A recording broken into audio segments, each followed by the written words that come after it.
துறவி கபீர்தாசர் அவர்களுடைய ஒரு அற்புதமான தோகா.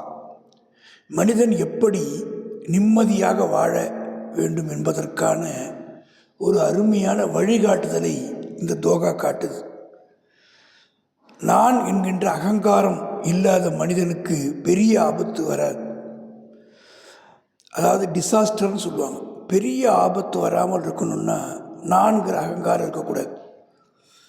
சந்தேகம் எந்த மனிதன்கிட்ட இல்லையோ அவனுக்கு நோய் இருக்காது.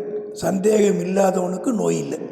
இதை தான் அவர் எளிமையாக சொல்கிறார். இந்த நாளும் ஒரு மனிதன் தவிர்க்கணும்னா அவனுக்கு பொறுமை வேணும், பேஷன்ஸ், பொறுமை வேணும், மகிழ்ச்சி வேணும்.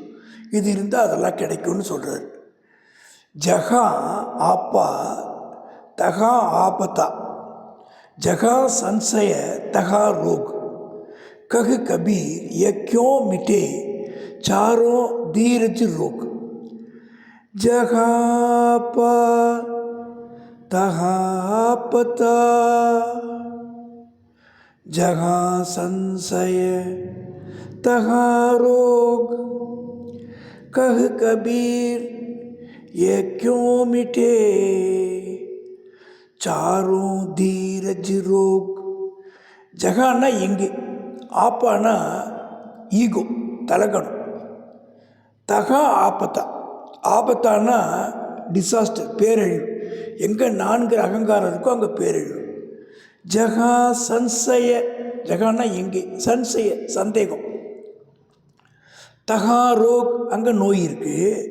கஹ் கபீர், கபீர் சொல்கிறேன், ஏக்கியோ மிட்டே, இதை எப்படி அழிக்கலான்னா சாரும் தீரஜ் ரோக், இந்த நாளையுமே பொறுமை, பேஷன்ஸ் இருந்தால் சரி பண்ணிடலாம்.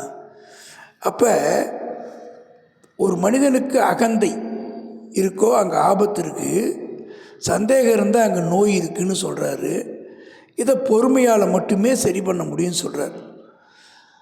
தன்னுயிர் தான் அறப் பெற்றானை ஏனைய மண்ணுயிர் எல்லாம் தொழும் அப்படின்னு வள்ளுவர் பெருந்தகை சொல்வார். தான்கிற அகங்காரம் இல்லாத மனிதனை உலகத்தில் உள்ள எல்லா உயிரினங்களும் வணங்குங்கிறது தான் இது அர்த்தம்.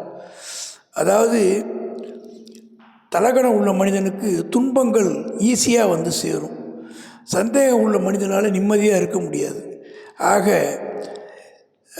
தலகணம் இல்லாமல் ஆபத்தை தடுக்கணும் அப்படின்றதையும் தேவையில்லாமல் சந்தேகப்படாமல் இருக்கணும்னு தெளிவாக சொல்கிறார்.